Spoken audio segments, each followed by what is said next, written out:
नमस्कार मित्रों, कैसे हैं आप सब लोग। स्वागत करता हूं मेरे YouTube चैनल पर, जिस पर हिंदी साहित्य से संबंधित महत्वपूर्ण विषय वस्तु आपको बताई जा रही है। अपन लोकाश्रित पढ़ रहे थे और लोकाश्रित में लौकिक साहित्य की चर्चा कर रहे हैं। देखिए, लौकिक साहित्य में हमने पढ़ा सबसे पहले विद्यापति साहब को, और आज हम अध्ययन करेंगे अमीर खुसरो का। देखिए, अमीर खुसरो का मैं आपको बताऊँ, अमीर खुसरो जो उनके गुरु का नाम था निज़ामुद्दीन औलिया। देखिए, उनके गुरु का नाम था निज़ामुद्दीन औलिया। अमीर खुसरो, अमीर अमीर खुसरो अमीर खुसरो के गुरु का नाम निज़ामुद्दीन औलिया था। और जो इनके उपनाम हैं, किनके, अमीर खुसरो साहब के जो उपनाम है वो है हिंदवी तोता। कई बार क्वेश्चन आता है एग्जाम में कि हिंदवी तोता किसे कहा जाता है, तो हिंदवी तोता अमीर खुसरो को कहा जाता है। इसके अलावा तुर्के ए अल्लाह भी अमीर खुसरो साहब को कहा जाता है। इसके अलावा तूती ए हिंद भी अमीर खुसरो साहब को कहा जाता है। तो अमीर खुसरो के बारे में देखिए, उनकी एक विशिष्ट पंक्तियां हैं जो हमेशा एग्जाम में आती है कि गोरी सोवे सेज पर मुख पर डारे केस, चल खुसरो घर आपने सांझ बही चौदेस। ये विशिष्ट पंक्तियां हैं कि गोरी सोवे सेज पर मुख पर डारे केस, चल खुसरो घर आपने सांझ बही चौदेस। ये विशिष्ट पंक्तियां अमीर खुसरो साहब की। और ऐसा कहा जाता है कि जब उनके गुरु की मृत्यु हो चुकी थी, उनके गुरु का देहांत हो चुका था, और जब उन्हें पता लगता है, वो कहीं बाहर गए हुए थे अमीर खुसरो साहब, जब उन्हें इस बात का पता लगता है कि आज हमारे गुरु नहीं रहे, तो गुरु के पास आए, उनकी कब्र के पास आए, और कब्र के पास उन्होंने ये पंक्तियाँ बहुत ही तरुण अवस्था में, बहुत ही दुखद अवस्था में ये पंक्तियाँ जोर से गायन की। और कहा जाता है कि 1 माह की अवधि, मतलब 1 महीने के भीतर ही जब गुरु की मृत्यु हुई थी, उसके 1 महीने बाद गुरु के दुख में वो इतने डूब गए थे, उन्हें इतना सदमा पहुंचा अपने गुरु की मृत्यु का कि वो 1 महीने के अंदर वो भी उनकी भी मृत्यु हो गई थी। और जहाँ निज़ामुद्दीन औलिया की जो कब्र है, उसी के पास में अमीर खुसरो साहब की भी कब्र का निर्माण किया गया। ये बहुत ही प्रसिद्ध पंक्तियाँ हर एग्जाम में पूछी जाती हैं कि गोरी सोवे सेज पर मुँह पर डारे केस, चल खुसरो घर आपने रेन बही सांझ बही चौदेस। ये विशिष्ट पंक्ति है। और बात करें कि अमीर खुसरो साहब ने कौन कौन सी जो रचनाएं हैं उनकी, देखिए, खुसरो साहब की पहेलियाँ बहुत प्रसिद्ध हैं। इसके अलावा 2 शगुने भी प्रसिद्ध हैं। इसके अलावा ढकोसले भी काफ़ी प्रसिद्ध है ना। इसके अलावा मैं आपको बताऊं, कह मुकरिया भी उनकी काफ़ी प्रसिद्ध हैं, है ना। इनके अलावा कह मुकरिया हैं, खुसरो की पहेलियाँ हैं, 2 शगुने हैं। ये किसने लिखी? ये अमीर खुसरो साहब की रचनाएं। एक बार फिर से बता देता हूँ, खुसरो की पहेलियाँ, 2 शगुने, ढकोसले, है ना, कह मुकरियाँ। एक उनकी रचना है खालिक बारी। कई बार पूछा जाता है खालिक बारी किसकी रचना है, तो खालिक बारी रचना भी अमीर खुसरो साहब की रचना है। और इसमें अरबी, फारसी और तुर्की, अरबी, फारसी और तुर्की, ये उस भाषा के शब्दकोश हैं। खालिक बारी एक शब्दकोश है जिसमें अरबी, फारसी और तुर्की का शब्दकोश है, अर्थात उनके शब्द दिए गए हैं और फिर उनका अर्थ दिया गया है किसमें, खालिक बारी में। तो खालिक बारी में किसकी रचना है? अमीर खुसरो साहब की। ठीक है, अब बात करते हैं लौकिक साहित्य में दूसरे साहित्य की। देखिए, ढोला मारूरा दुआ एक राजस्थानी साहित्य की बहुत ही प्रसिद्ध रचना है, ढोला मारूरा दुआ, जिसकी रचना हम सबको पता है किसने की थी, कवि कल्लोल ने। किसने की थी? कवि कल्लोल ने। और देखिए, ढोला मारूरा दुआ जो कि कवि कल्लोल के द्वारा लिखी गई, उसके संपादक 2 थे।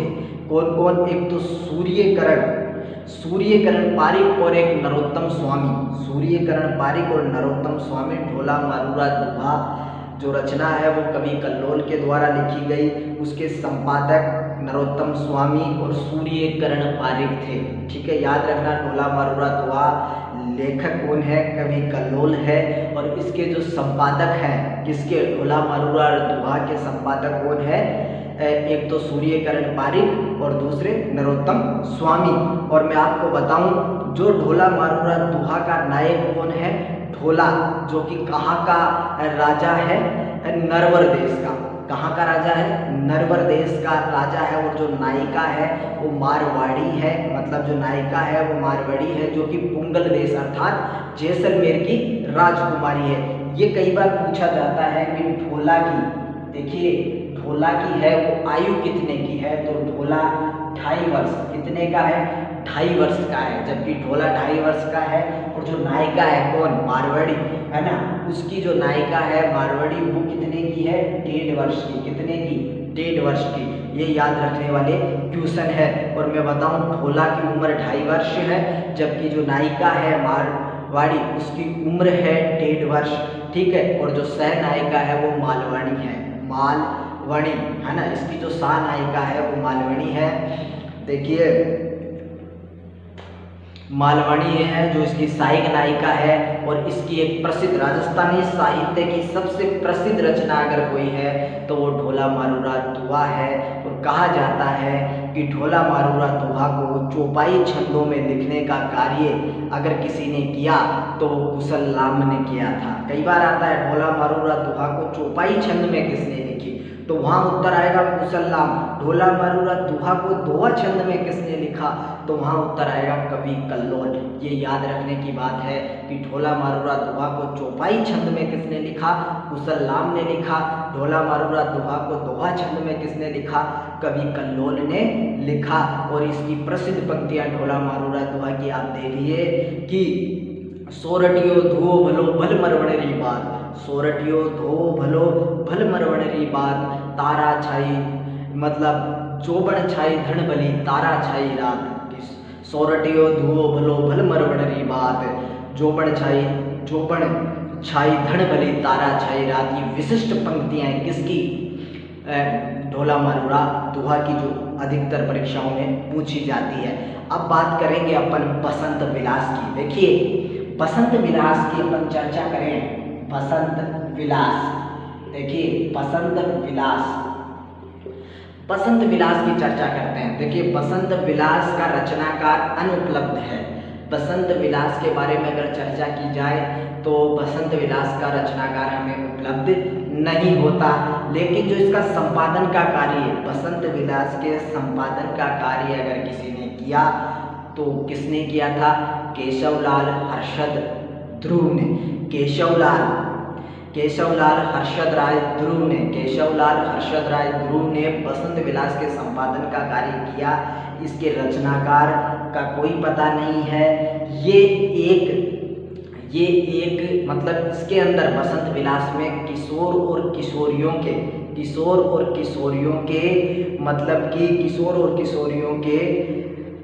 बसंत महीने में, किस महीने में, बसंत महीने में किशोर और किशोरियों के बसंत महीने में पड़ने वाले प्रभावों का वर्णन इसमें किया गया है। ये एक महेंद्र फागु है, बसंत विलास एक महेंद्र फागु है। और ऐसा कहा जाता है कि एक बम्बई में 1952 में हाजी मोहम्मद ग्रंथालय है, जिसमें 1952 में हाजी मोहम्मद ग्रंथालय है, जो 1952 के अंदर इसका प्रकाशन किया गया था। किसके द्वारा, हाजी मोहम्मद ग्रंथालय के द्वारा 1952 में बसंत विलास का प्रकाशन करवाया गया था। और इसके संपादक कौन थे, केशवलाल हर्षदलाल ध्रुव इसके संपादक रहे। ठीक है, ये एक किशोर और किशोरियों के बसंत महीने में पड़ने वाले प्रभावों का वर्णन है। इसका रचनाकार अनुपलब्ध है, किसका, बसंत विलास का। अब बात करते हैं राहुल वेले। देखिए सबको पता है राहुल वेली के रचनाकार कौन है, राहुल वेली के रचनाकार है रोड़ा कवि। देखिए राहुल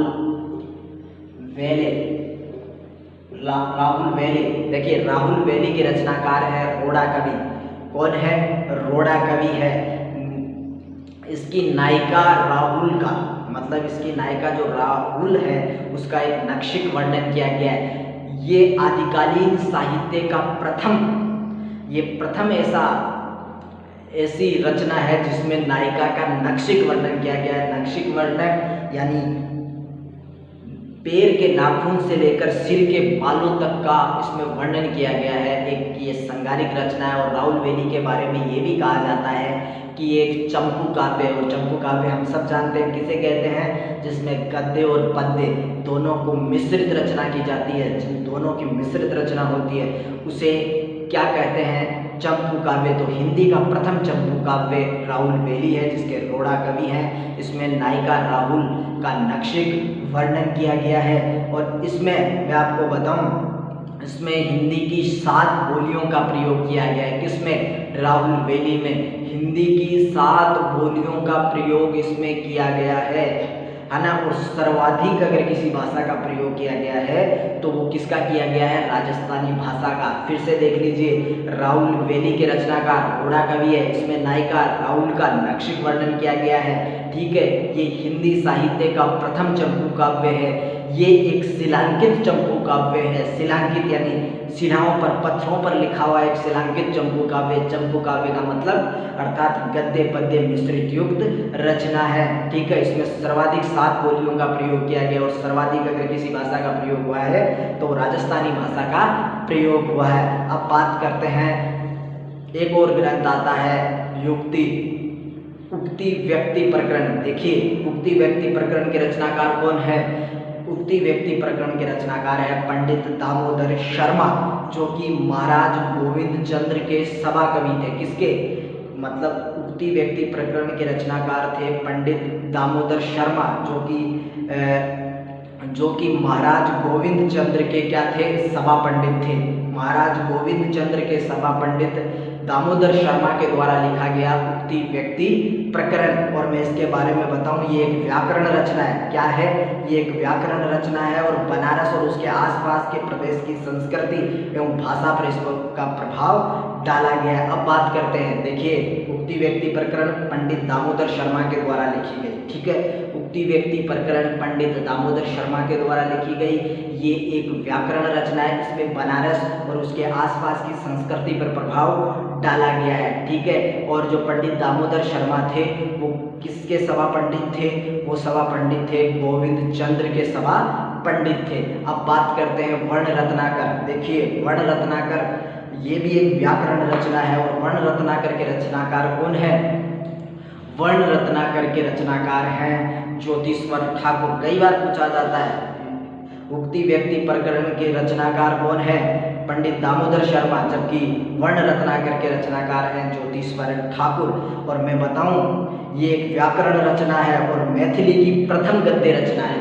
बहुत ही महत्वपूर्ण क्वेश्चन है ये कि मैथिली की प्रथम गद्य रचना कौन सी है, तो उत्तर आएगा वर्ण रत्नाकर, जो कि ज्योतिश्वर ठाकुर की रचना है। ठीक है, इसका प्रकाशन सुनीति कुमार चटर्जी और बबुआ मिश्र ने एशियाटिक सोसाइटी ऑफ बंगाल के द्वारा किया। यानी वर्ण रत्नाकर का प्रकाशन किसके द्वारा किया गया, सुनीति कुमार चटर्जी और बबुआ मिश्र ने एशियाटिक सोसाइटी ऑफ बंगाल के द्वारा इसका प्रकाशन किया गया था। और इसे मैथिली का विश्वकोश भी कहा जाता है। तो वर्ण रत्नाकर के बारे में महत्वपूर्ण चीज़ें मैं आपको फिर से एक बार रिपीट कर देता हूँ। वर्ण रत्नाकर के रचनाकार कौन है, ज्योतिश्वर ठाकुर। ठीक है, ये मैथिली की प्रथम गद्य रचना है। मैथिली की प्रथम गद्य रचना है। ये एक व्याकरण रचना है। इसे मैथिली का विश्वकोश कहा जाता है। और इसका प्रकाशन सुनीति कुमार चटर्जी और बबुआ मिश्र ने एशियाटिक सोसाइटी ऑफ बंगाल के माध्यम से किया। वर्ण रत्नाकर, तो मैथिली की प्रथम गद्य रचना अगर कोई सी है तो वर्ण रत्नाकर है। वर्ण रत्नाकर के अगर कोई रचनाकार है तो वो ज्योतिश्वर ठाकुर है। और मैथिली की प्रथम गद्य रचना ज्योतिश्वर ठाकुर के द्वारा लिखी गई, जिसका नाम है वर्ण रत्नाकर। ठीक है, ये बबुआ मिश्र और किसके द्वारा, बबुआ मिश्र और सुनीति कुमार चटर्जी के द्वारा एशियाटिक सोसाइटी ऑफ बंगाल के द्वारा इसका प्रकाशन किया। आज इस पार्ट में हमने किन किन के बारे में पढ़ा, अमीर खुसरो साहब के बारे में कि अमीर खुसरो साहब के गुरु का नाम निजामुद्दीन औलिया था, निजामुद्दीन औलिया। और अमीर खुसरो के उपनाम कौन कौन से थे, हिंदवी तोता, तुर्के अल्लाह। ठीक है, तूती ए हिंद इनको किसको कहा जाता था, जब इनके गुरु की मृत्यु हुई तो उन्होंने एक दो पंक्तियां कही थी कि गोरी सोवे सेज पर मुख पर डारे केस, चल खुसरो घर आपने सांझ वही चौदेश। और इसके बाद में आते हैं ढोला मारूरा दोहा। ढोला मारूरा दोहा के रचनाकार कौन है? कवि कल्लोल। दोहा छंदों में जिसके द्वारा लिखी गई उसके रचनाकार कौन है? कवि कल्लोल। जो चौपाई छंदों में लिखी गई उसके रचनाकार कौन है? कवि कुशल लाम। ठीक है, इनके बारे में ये बताया गया। फिर आए बसंत विलास। बसंत विलास के रचनाकार अनुपलब्ध है, जबकि केशवलाल हर्षद राय ध्रुव ने बसंत विलास का क्या किया? संपादन किया। फिर उसके बाद में जो रचना है वो कौन सी थी? राहुल वेली। राहुल वेली एक चंपू काव्य है जो कि रोड़ा कवि के द्वारा लिखी गई। उसके बाद में आई उक्ति व्यक्ति प्रकरण। उक्ति व्यक्ति प्रकरण किसके द्वारा लिखी गई? पंडित दामोदर शर्मा के द्वारा। फिर आई वर्ण रत्नाकर। वर्ण रत्नाकर किसके द्वारा लिखी गई? पंडित ज्योतिश्वर ठाकुर के द्वारा लिखी गई। तो ये प्रमुख लौकिक साहित्य की रचनाएं मैंने आपके समक्ष प्रस्तुत की और उनकी विशिष्ट विशेषताएं आपके समक्ष प्रस्तुत की। और मैं पूरे विश्वास के साथ कहता हूं कि जो मैंने विशेषताएं इसमें बताई है उन्हीं में से प्रश्न आएंगे, उन्हीं में से आपके एग्जाम में क्वेश्चन आएंगे, मैं आपको विश्वास दिलाता हूं। और आज इस वीडियो में मैं इतना ही लौकिक साहित्य के बारे में। अब अपना आज आदिकाल के महत्वपूर्ण टॉपिक, आदिकाल से संबंधित विशिष्ट रचनाएं, आदिकाल का धर्माश्रित, राज्य आश्रित और लोकाश्रित आज अपना कंप्लीट हो चुका है। अब अपन नेक्स्ट वीडियो में भक्ति काल की चर्चा करेंगे, भक्ति काल के उदय के कारणों की चर्चा करेंगे, भक्ति काल को कितने भागों में बांटा गया उसकी चर्चा करेंगे, फिर अपन उसके अनुसार अध्ययन करेंगे, पूरे भक्ति काल को क्रम से पढ़ने का प्रयास करेंगे। तो आज के लिए इस वीडियो में इतना ही, लेकिन मैं जाने से पहले आप लोगों से इतना ही कहना चाहता हूँ कि मेरे इस वीडियो को अधिक से अधिक लोगों में शेयर करें और हिंदी साहित्य से संबंधित अध्ययन कर रहे विद्यार्थियों को अधिक से अधिक उपलब्ध करवाएं, जिनके लिए कि उनकी परीक्षा के लिए उपयोगी हो सके, उनकी तैयारी को और ज़्यादा प्रबल संभावनाएं मिल सके। और मेरे इस चैनल को आप सब्सक्राइब कर लें और अपने दोस्तों में अधिक से अधिक शेयर करें। आपसे मैं इतना अगले जो टॉपिक आएगा भक्ति काल उसके बारे में चर्चा करेंगे। तब तक मैं आप लोगों से विदा लेता हूँ। बहुत बहुत धन्यवाद।